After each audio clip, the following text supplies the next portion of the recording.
안녕하세요. 책 읽는 헬레네입니다. 말 하나에 상처받고 자존감이 깎이는 경험 다들 있으시죠? 어떤 날은 아침에 눈을 뜨자마자 불안이 밀려올 때도 있습니다. 누군가의 말 한마디에 마음이 무너질까봐 조심스럽고 부정적인 피드백이 머릿속을 떠나지 않아 마음이 무겁기도 하죠.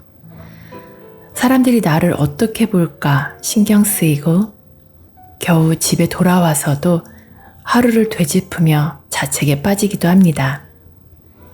이렇게 매일 보이지 않는 긴장 속에서 살아가는 사람들을 세상은 유리 멘탈이라고 부릅니다. 하지만 유리처럼 깨지기 쉬운 마음이라고 해서 꼭 나쁜 걸까요? 감정을 섬세하게 감지하고 타인을 헤아릴 줄 알며 스스로를 성찰하는 예민함이 정말 단점은 아닐 겁니다. 유리 멘탈은 약점이 아니라 감정의 안테나가 섬세하다고 볼 수 있는데요. 누군가의 말을 오래 마음에 담아두고 작은 분위기 변화에도 민감하게 반응하는 건 분명 약함이 아닌 더 깊은 감정의 세계를 살아가는 힘입니다. 유리 멘탈의 이면에는 아직 이름 붙이지 못한 감정들이 있어요. 쉽게 상처받는 그 마음에는 사실 오랫동안 억눌려왔던 감정들이 숨어 있죠. 나를 있는 그대로 인정받지 못했던 기억들, 완벽하지 않으면 사랑받을 수 없다는 오랜 믿음, 타인의 기대에 맞춰 살아오며 생긴 자기 불신, 어릴 적 겪었던 반복적인 부정 경험 등 유리 멘탈의 뿌리가 되는 감정부터 생각까지 여러 가지 사례를 통해 세세하게 짚어보면서 스스로 감정을 인식하고 다루고 회복하는 힘을 기를 수 있도록 도와주는 책이 있는데요. 오늘 소개해드릴 책은 유리 멘탈을 위한 마음의 기술이라는 심리학 책입니다. 지은이 권예진, 펴낸 곳은 다른 상상입니다. 이 책은 나약하다며 자책하고 힘들어하는 사람들에게 자신의 섬세함을 잘 활용하여 인생을 잘 살아갈 수 있는 방법들을 전합니다. 당장 강해져야 해 라고 말하지 않는 대신 이렇게 말해요. 지금도 충분히 괜찮아. 단지 조금씩 자신을 아껴주는 방법을 배워나가면 돼. 라고 말이죠. 더욱이 유리 멘탈을 없애야 할 결함이 아니라 다듬고 키워나가야 할 마음의 감각으로 바라보며 천천히 내가 나를 돌볼 수 있을 만큼만 단단해지면 된다고 말합니다. 그럼 보다 깊이 알아보기 위해 책 속으로 들어가 보겠습니다. 들어가는 글. 상담을 받으러 온 내담자들은 대부분 구멍난 인생을 기우고 또 기우다 지쳐서 온 사람들이었다. 모두 현실로 인해 지쳐 있으면서도 벗어날 수 없었다. 먹고 살기 위해 새벽 별을 보며 출근하는 강철 직장인, 허리 펼 새도 없이 온종일 쓸고 닦고 치우기를 반복하는 강철 주부, 스펙을 쌓기 위해 고군분투하는 강철 취준생, 경기 침체 속에서도 어떻게든 사업장을 지켜내려는 강철 자영업자, 그 밖에도 금이 간 멘탈로 어떻게든 살아보려는 가지각색의 강철 인간들이었다. 그들에게는 유리와 같은 멘탈이 아니라 거센 풍파에도 부서지지 않는 단단한 마음, 휘어졌다가도 이내 제 모습으로 돌아오는 탄력적인 마음이 필요했다. 때로는 작은 충격에도 마음 전체가 부서질 것처럼 연약한 사람들도 있었다. 그들은 현실을 마주할 자신이 없어서 스스로 만든 온실 속에만 꼭꼭 숨어 있었다. 이런 경우에는 누군가 온실 밖에서 세찬 비바람을 대신 맞고 견디며 온실이 무너지지 않도록 지켜줘야 한다. 하지만 이러한 희생에도 불구하고 신기루와 같은 안락은 반드시 깨지고야 만다.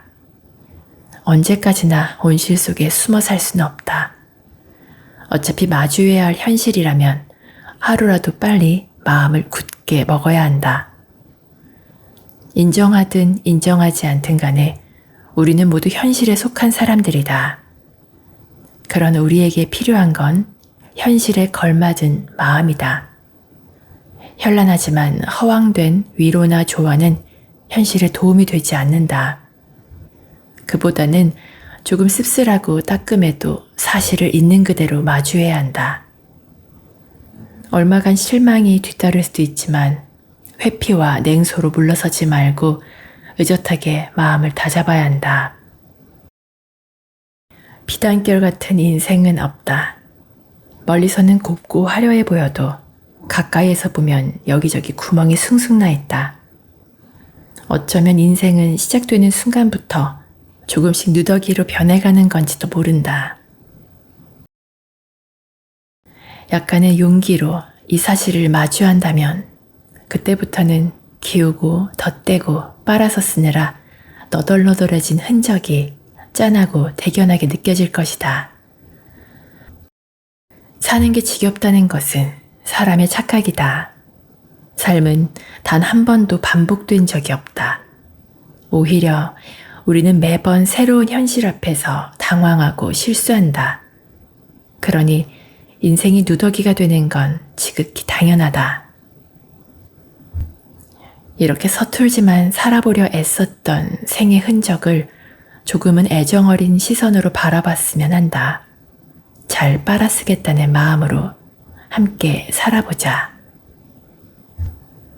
누구나 마음속에 깨지기 쉬운 부분이 있다. 멘탈에 금이 가는 순간이 있다. 사람들은 모두 마음속에 깨지기 쉬운 부분을 갖고 있다. 강철 인간의 유리눈처럼 말이다. 아무리 강한 사람도 그 부분을 저격당하면 속수무책이 된다. 심리학에서는 개인의 취약성이 외부의 스트레스 요인과 만났을 때 다양한 정신적 어려움이 발생할 수 있다고 본다.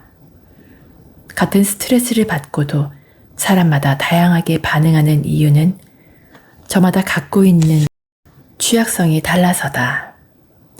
어떤 이는 능력에 대한 지적을 받을 때 마음이 무너지고 또 다른 이는 외모에 관한 이야기를 들을 때 신경이 곤두설 수 있다. 평소라면 허허 웃고 넘겼을 법한 말도 가장 약한 부분을 건드릴 땐 비수가 되어 마음에 꽂힌다. 자신을 멘탈이 약한 사람이라고 여긴다는 건 마음속에서 취약한 부분이 건드려지고 있다는 뜻이다. 다행히도 약한 부분이 어디인지 알면 그곳을 지키는 방법도 알 수 있다. 깨지기 쉬운 마음이라도 괜찮다. 미리 말하자면 당신이 이 책을 끝까지 다 읽는다 하더라도 인생에서 모든 고통이 사라지는 마법은 일어나지 않을 것이다. 섭섭해도 어쩔 수 없다. 다만 내가 해줄 수 있는 일은 당신이 그 낡아버린 익숙함에서 벗어날 수 있도록 돕는 것이다. 다 안다고 생각했지만 전혀 모르고 있던 감정에 대해서, 늘 그래왔기에 해로운 줄 몰랐던 생각에 대해서, 이미 깊어졌기에 헤어나올 수 없었던 대인관계에 대해서 낯선 시각을 던지려 한다. 단 하나의 관점에서 빠져나와 여러 각도로 감정과 생각과 대인관계를 바라볼 때 당신은 비로소 경험과의 적정거리를 찾을 수 있을 것이다. 적정거리에서는 멘탈을 안전하게 보호할 수 있다. 물론 살다 보면 멘탈이 흔들리고 깨지는 일들도 겪겠지만 적어도 안전거리를 확보한 정신은 완전히 무너지지 않는다. 유리와 같았던 멘탈이 예전보다 더 단단하고 유연하게 변화할 즈음 당신은 마음속 작은 정원을 발견할 것이다. 그 공간에서 인생을 의미 있게 하는 꿈, 가치, 성장, 관계 등을 마음껏 싹 틔울 것이다. 이 책의 말미에는 정신이란 공간을 쾌적하게 유지할 수 있는 작지만 강력한 습관들도 소개하려 한다. 세상에 나쁜 감정은 없다. 의식하든 의식하지 않든 사람은 누구나 감정에 대해 이야기한다. 기쁨, 슬픔, 놀람, 불안, 분노와 같은 정서를 직접적으로 언급하기도 하고 부릅뜬 두 눈이나 목소리의 떨림 등의 감정을 실어보내기도 한다. 우리가 매일 마주하는 거의 모든 일의 밑바탕에는 감정이 있다. 그만큼 익숙하기에 누구나 감정에 대해서라면 좀 안다고 생각한다. 하지만 익숙함이라는 함정에 빠져서 오히려 모르게 되는 것이 또 감정이다. 우리는 마음에서 일어나는 모든 일을 감정과 동일시하기도 하고 감정을 인생에서 없어져야 할 것으로 규정하기도 한다. 자기가 무엇을 느끼는지도 모른 채 힘들어하는 사람들도 많다. 이렇게 무지에서 비롯한 오해로 인해 감정은 방해꾼이란 오명을 쓰게 되는데 그때부터 감정은 보란듯이 방해꾼 노릇을 자처하며 멘탈을 와장창 부수는 데 앞장선다. 그 결과 감정으로 인해 우리는 정말 유리 멘탈이 되고 만다. 감정의 폭정을 멈추려면 그의 억울함부터 풀어주어야 한다. 이제부터 감정에 대한 오해와 진실을 밝혀보자. 감정에 대한 첫 번째 오해는 나쁜 감정이라는 말에서 확인할 수 있다. 흔히 분노, 슬픔, 혐오, 불안 등이 그런 이름으로 불린다. 하지만 엄밀히 말해 감정은 가치 판단의 대상이 아니므로 옳다, 그르다, 좋다, 나쁘다 등의 가치를 매길 수가 없다. 특정 정서를 불러일으키는 자극이 있으면 그에 따른 느낌을 경험할 뿐이다. 위협을 당하면 공포를 느끼고 부당한 대우를 받으면 분노를 느낀다. 소중한 것을 잃으면 슬픔이 나타나고 종잡을 수 없는 미래 앞에서는 불안이 발동한다. 정서는 저마다 다른 목적과 기능이 있다. 자신의 역할에 맞는 일들이 벌어지면 그에 맞는 정서가 존재감을 드러낸다. 그럴 만한 상황에서 그럴 만한 감정이 나타날 뿐이다. 이런 측면에서 보면 감정은 좋다, 나쁘다라는 말보단 마땅하다라는 말이 좀 더 어울리는 것 같다. 복잡한 감정에 이름을 붙이면 단순해진다.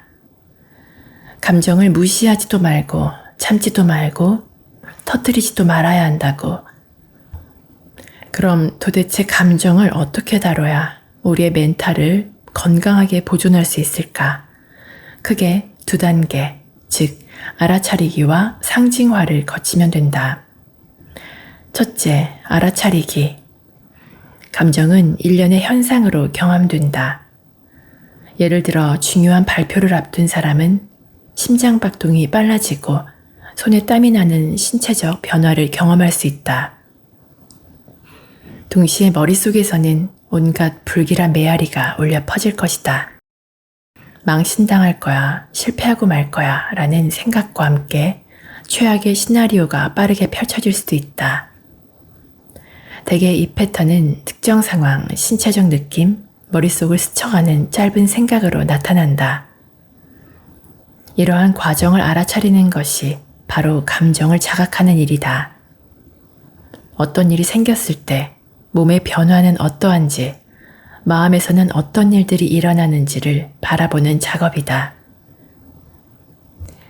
드라이브하며 주변 풍경을 보듯 약간은 무심하게 그냥 그런가 보다 라는 태도가 더 좋다. 감정을 포착하는 게 어렵다면 몸에 좀 더 주의를 기울여 보자. 손에 땀이 나는지, 호흡이 가쁜지, 심장이 빨리 뛰는지, 이런 신체적 변화를 느끼며 그것들이 가리키는 감정이 무엇일지 추측해보자. 둘째, 언어로 표현하기. 감정도 도구처럼 눈에 보이고 손에 잡혀야 다룰 수가 있다. 정체가 불분명한 감정에 확실한 윤곽을 부여하는 작업을 상징화라고 한다. 상징이란 추상적인 개념이나 사물 등을 구체적인 대상으로 바꾸는 일이다.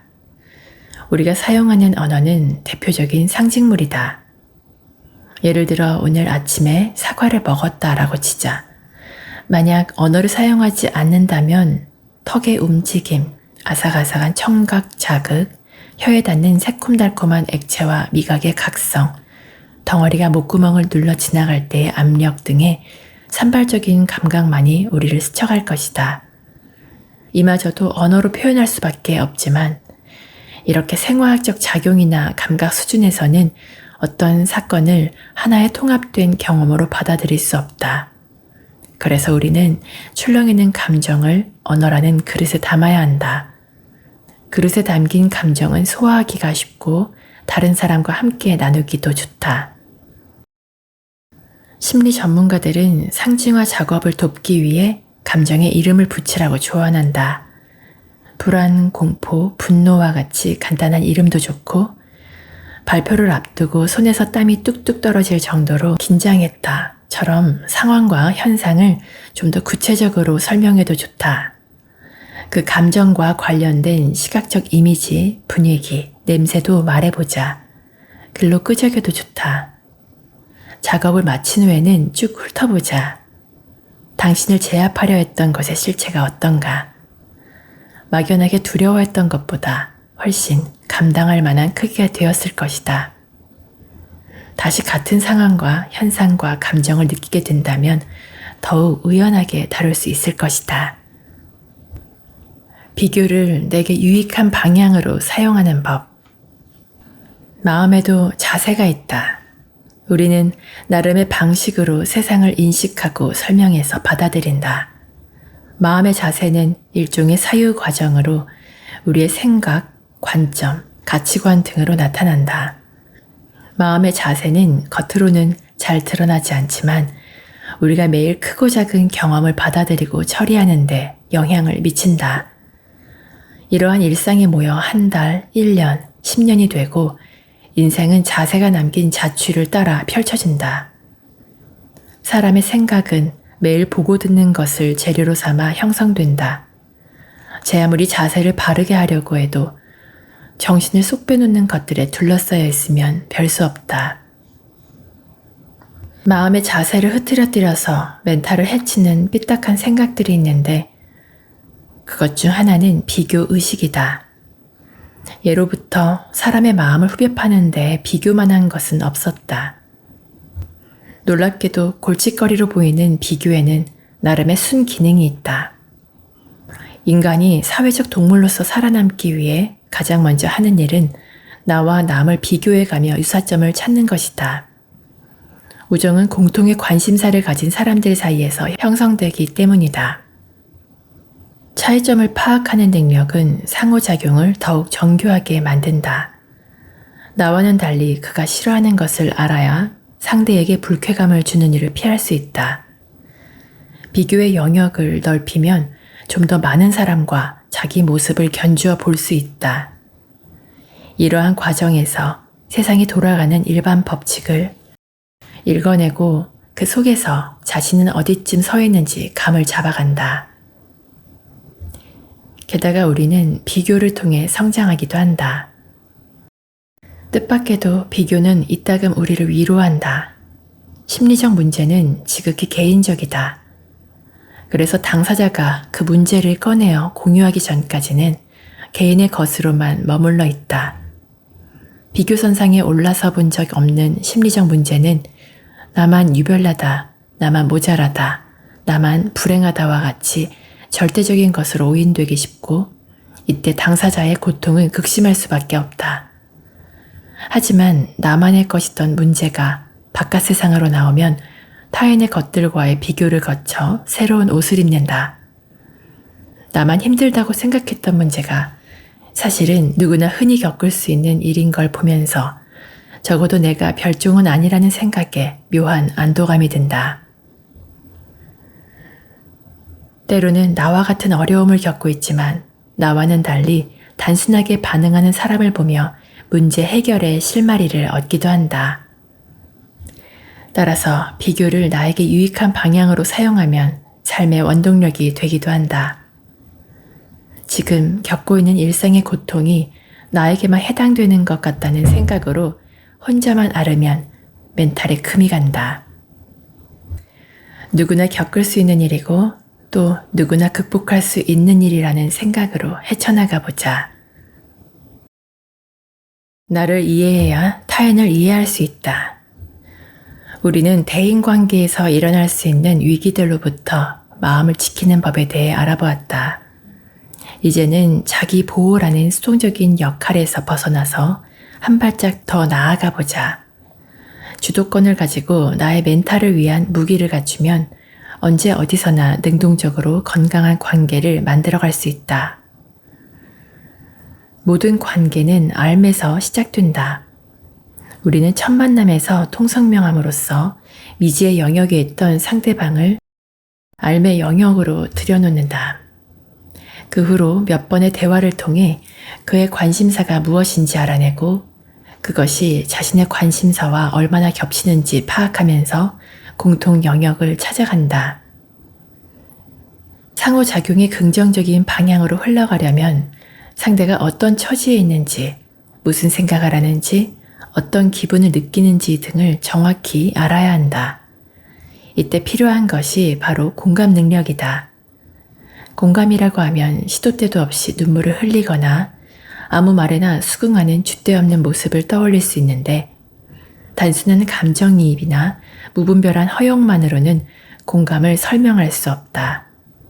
진정한 공감은 타인의 입장, 생각, 기분 등에 대한 지식을 전제로 한다.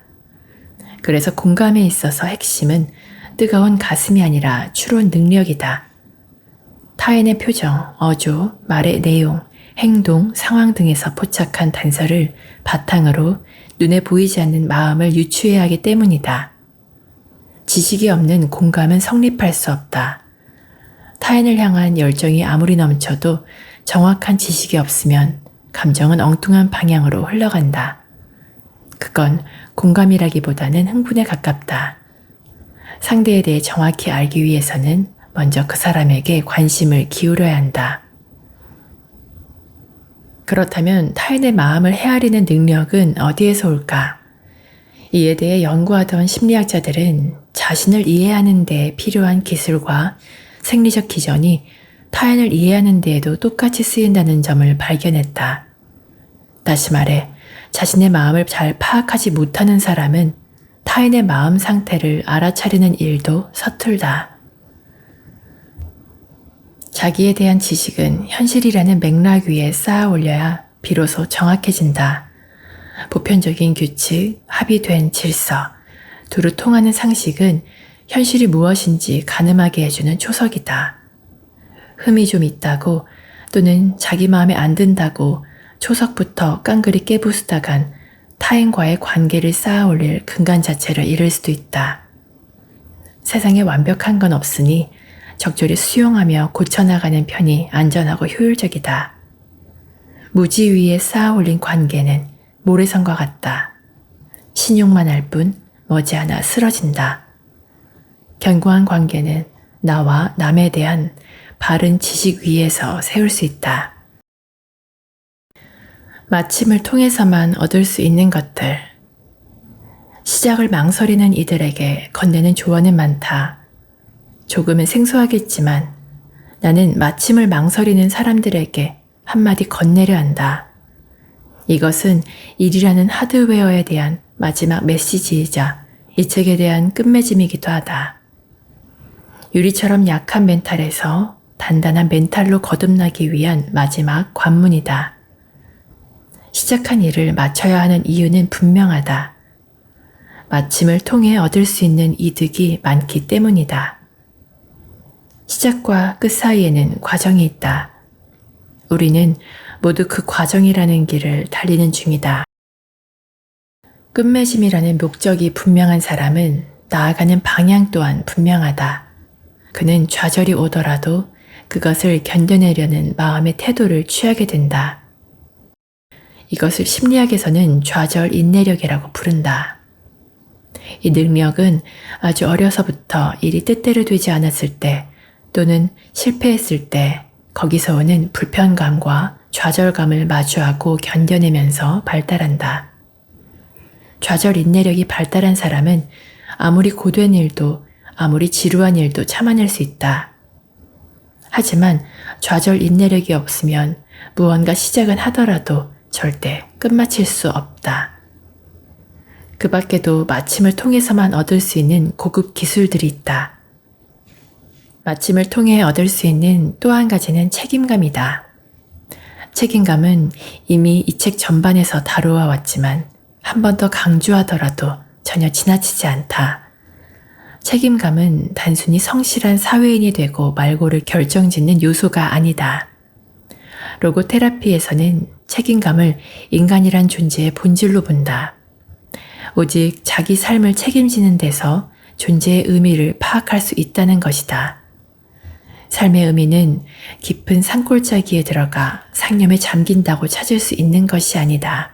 손에 삽을 쥐고 흙을 묻히며 밭을 일굴 때 우리는 삶의 의미를 발견할 수 있다.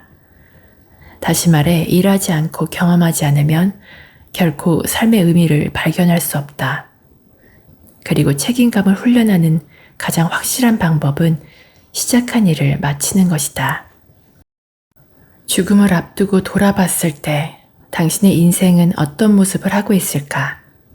시작은 했지만 흐지부지 되고만 일들로 구멍이 숭숭 나 있다면 당신은 그 구멍들을 어떤 말로 설명할 텐가? 아니면 경험으로 충만한 삶을 돌아보며 참으로 잘 살았노라 말할 수 있을까? 당신의 인생은 연속성 없는 파편들의 나열일까? 아니면 잘 짜인 이야기일까? 그 이야기는 당신의 존재를 입증할 분명한 증거이자 후대에 물려줄 정신적 유산이기도 하다. 호흡은 멈추어도 이야기는 지속된다. 그러므로 우리는 전심을 다해서 하던 일을 마쳐야 한다. 물론 시시때때로 그만두고 싶게 만드는 유혹들이 도처에 널려 있다. 나태함, 나약함, 끈기 부족, 영양가 없는 잔소리 등 회피하고 도망가 버리고 싶어진다. 살다 보면 예기치 않은 사건이 터지기도 한다. 해결되지 않은 감정으로 얼룩진 기억은 인생의 앨범에 오를 수 없다.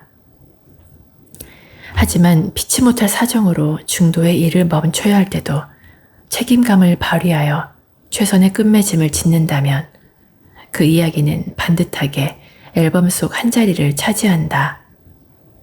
일을 마무리한다는 것이 반드시 퇴사나 이직 없이 한 직장을 오래 다니라는 뜻은 아니다. 지쳐 쓰러질 때까지 미련하게 버티라는 말도 아니다. 다만 책임감을 가지고 시작한 일을 마무리하기 위해 애쓰기를 바란다. 이것은 내가 존경하는 스승에게서 줄곧 들어온 교훈이기도 하다. 마치십시오. 우리 모두 시작한 일을 마치자. 시작된 인생을 멋지게 마무리하자. 생명은 생이라는 명령이다. 생이라는 명을 받은 우리가 해야 할 일은 삶을 완주하는 것이다. 아직도 계속 할지 말지 고민하고 있다면 용기 내 계속하는 쪽을 선택하길 바란다. 나쁜 짓이 아니라면 무엇이든 괜찮다. 마침표를 찍을 때까지 당신의 애를, 당신의 삶을 완주하길 바란다. 당신은 혼자가 아니다. 같은 마음으로 생의 길을 걸어가는 사람들이 있다. 그러니 포기하지 말고 씩씩하게, 의젓하게 맡은 일을 마무리 짓자. 마침표가 찍힌 자리를 따라 당신의 인생은 궤적을 남길 것이다. 그 작은 점들이 모여 그릴 아름다운 작품을 기대하자. 어떤 사람들은 상처받지 않기 위해 마음을 닫아버리고 또 다른 어떤 사람들은 상처를 숨기며 강한 척 살아갑니다. 하지만 진짜 단단한 내면을 가진 사람은 상처받아도 다시 일어나는 것 같아요. 넘어지면 잠시 쉬어가도 괜찮고 회복하는 데 시간이 걸려도 괜찮습니다. 천천히 그러나 분명히 단단해지는 길이 있다는 것만 기억하면 되겠죠. 기회가 되신다면 책을 직접 읽어보시고 건강한 멘탈로 삶을 채워나가시는 여러분 되시기를 바랍니다. 오늘도 함께 해주셔서 감사드리고요. 영상이 도움이 되셨다면 좋아요와 공유 부탁드립니다. 하루 마무리 잘 하시고 다음에 또 만나요.